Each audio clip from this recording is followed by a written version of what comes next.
Hello दोस्तों।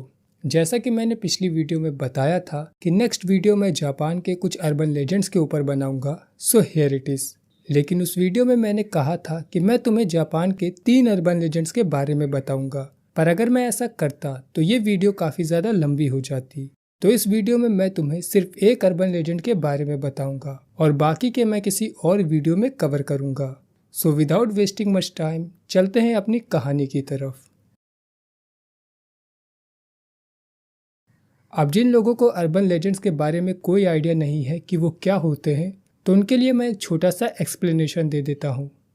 Urban legends creatures, ghost या spirit से जुड़ी ऐसी कहानियाँ होती हैं जो किसी रीजन तक सीमित होती हैं और इनके किस्से कहानियाँ उस क्षेत्र के लोग एक दूसरे को सुनाते हैं। अर्बन लेजेंड्स अच्छे और बुरे दोनों तरह के होते हैं, जिनमें से कुछ तो किसी को नुकसान नहीं पहुंचाते, मगर वहीं दूसरी तरफ ज़्यादातर अर्बन लेजेंड्स लोगों को अपना शिकार बनाना पसंद करते हैं। सो आई होप कि तुम्हें इससे थोड़ा आइडिया हो गया होगा। तो बढ़ते हैं अपनी कहानी की तरफ। ये बात है करीब दिसंबर 2004 की, जब एक रात एक हॉस्पिटल की नर्स जिसका कि नाम सूजन था, वो हॉस्पिटल से अपना काम खत्म करके रात के करीब 11 बजे अपनी कार से अपने घर के लिए निकलती है। सूजन के घर का रास्ता वेस्टफील्ड के एक छोटे से गांव से होकर गुजरता था। जब सूजन की कार उस गांव के पास पहुंची तो वो अपनी कार धीमी कर देती है, क्योंकि वहां की सड़क थोड़ी पतली थी और रोड पर ज्यादा लाइट भी नहीं थी। थोड़ी दूर जाते ही सूजन को सड़क के किनारे एक आदमी दिखाई देता है जो कि अकेले उस अंधेरे में चला जा रहा था। सूजन पेशे से एक नर्स थी, तो वो काफी साफ दिल की थी और लोगों की मदद करना उसे अच्छा लगता था। तो जब सूजन ने देखा कि एक आदमी अकेले इस सुनसान रोड पर चला जा रहा है, तो उसे लगा कि शायद उसकी कार या बाइक वगैरह खराब हो गई होगी और इतनी देर रात में उसे यहाँ कोई मदद भी नहीं मिलेगी। इसीलिए वो उस आदमी की मदद करने का डिसाइड करती है। सूजन उस आदमी के पास अपनी कार को रोकती है और कहती है कि क्या उसे किसी मदद की जरूरत है। सूजन की इस बात को सुनकर वो आदमी उसकी तरफ मुड़ता है और जैसे ही सूजन उसका चेहरा देखती है वो शॉक हो जाती है। उस आदमी के फेस पर कुछ भी नहीं था। उसके चेहरे पर ना ही आँख थी, ना ही उसका मुंह था और ना ही उसकी नाक थी। उसका चेहरा बिल्कुल प्लेन और खाली था। सूजन ये देखकर डर जाती है। वो बिना एक भी सेकंड गवाए तुरंत अपना पैर एक्सेलरेटर पर मारती है और तेजी से अपनी कार को भगाते हुए वहां से निकलती है और दोबारा पीछे मुड़कर नहीं देखती। इस फेसलेस घोस्ट से जुड़ी ये कोई इकलौती कहानी नहीं है, बल्कि इंटरनेट पर आपको ऐसी ही कई स्टोरीज मिल जाएंगी जो कि फेसलेस घोस्ट के रियल होने का दावा करती हैं, जिनमें लोग बताते हैं कि उन्होंने एक ऐसे इंसान को देखा जिसका चेहरा खाली था।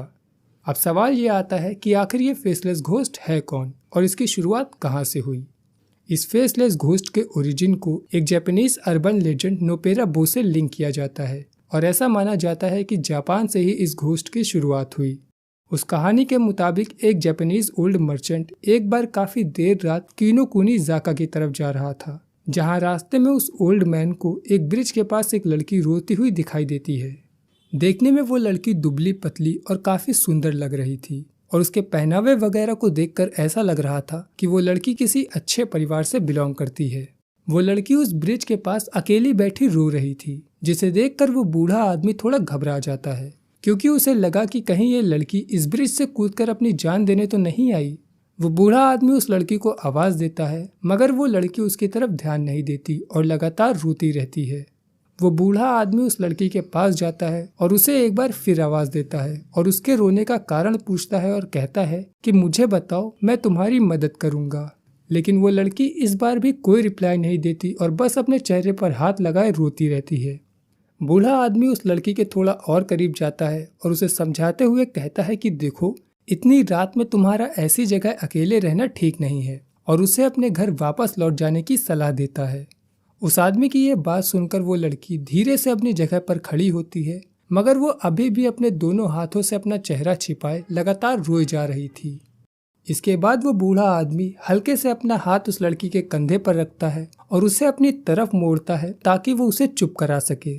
पर जैसे ही वो उसके आंसू पोंछने के लिए उसके चेहरे पर हाथ लगाता है, तो उसे रियलाइज होता है कि उस लड़की के चेहरे पर आंख या नाक कुछ भी नहीं है। उसका सिर तो था, मगर उस पर आंख, नाक या मुंह कुछ भी नहीं था।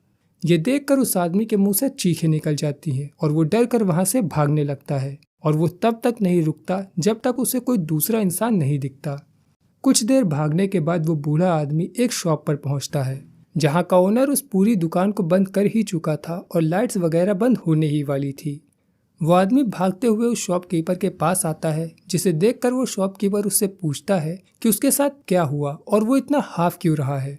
उस शॉपकीपर को ये लग रहा था कि शायद उस आदमी पर किसी ने हमला किया होगा या उसके साथ कोई लूटपाट हुई होगी, लेकिन वो आदमी हाफते हुए उसे बताता है कि उसके साथ ऐसा कुछ भी नहीं हुआ है और वो विश्वास नहीं करेगा कि उसने अभी अभी क्या देखा।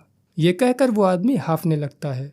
इसके बाद वो शॉपकीपर उस आदमी से बोलता है कि क्या उसने ये देखा था, और इतना बोलकर वो शॉपकीपर उस आदमी की तरफ टर्न करता है और तभी वो आदमी देखता है कि उस शॉपकीपर के चेहरे पर भी कुछ नहीं था और इसके बाद वहाँ की सारी लाइट्स बंद हो जाती हैं।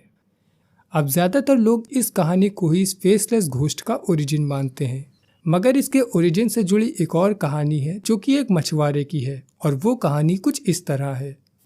बात तकरीबन आज से कई सौ सालों पहले की है, जब एक आलसी मछुआरा अपनी पत्नी से झगड़ा करके हियान क्यो के, जो आज क्योटो नाम से जाना जाता है, उसके इंपीरियल पॉन्ड में मछली पकड़ने जाता है।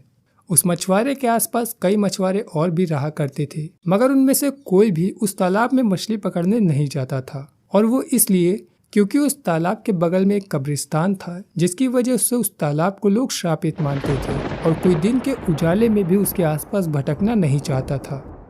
जब वो मछुआरा अपनी पत्नी को बताता है कि वो मछली पकड़ने उस तालाब में जा रहा है, तो उसकी पत्नी उसे रोकने की कोशिश करती है, जिससे दोनों के बीच झगड़ा हो जाता है और वो मछुआरा गुस्से में अपना मछली पकड़ने का जाल लेकर उस तालाब की ओर निकल पड़ता है। रास्ते में उसे कुछ मछुआरों का एक ग्रुप मिलता है और वो भी उसे उस तालाब के पास जाने से मना करते हैं, लेकिन वो उन्हें भी इग्नोर कर देता है।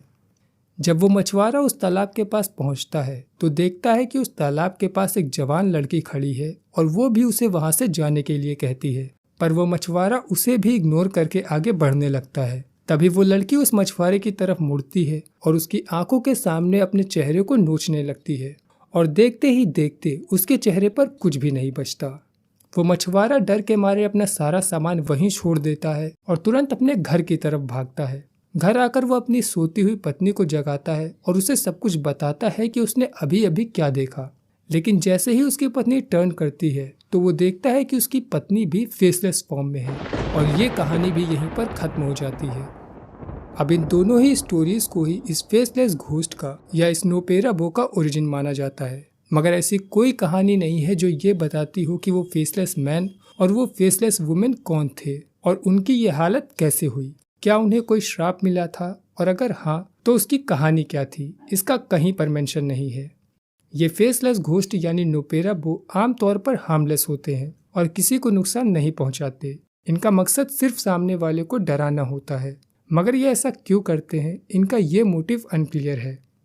अब ये देखा गया है कि अगर किसी इंसान की मुलाकात किसी नोपेराबो से होती है तो बहुत ज़्यादा चांसेस है कि उसे आगे एक और नोपेराबो का सामना करना पड़ सकता है। जैसे पहले वाली कहानी में वो शॉपकीपर और दूसरी वाली कहानी में वो मछुआरे की पत्नी।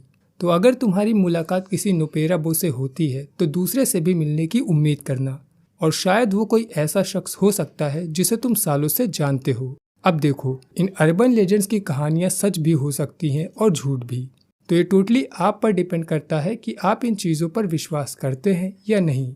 ऑल्दो इस वीडियो का पर्पस सिर्फ आपको एंटरटेन करना था, तो अगर तुमने इस कहानी को एंजॉय किया हो तो इस वीडियो को लाइक करके चैनल को सब्सक्राइब कर लेना, ताकि ऐसी ही और कहानियां मैं आप लोगों तक पहुंचा सकूं। और अगर तुमने अभी तक चाइना की हॉरर बस रूट नंबर 375 की कहानी नहीं सुनी है तो इस वीडियो पर क्लिक कर लेना। So take care, bye bye and see you in the next video.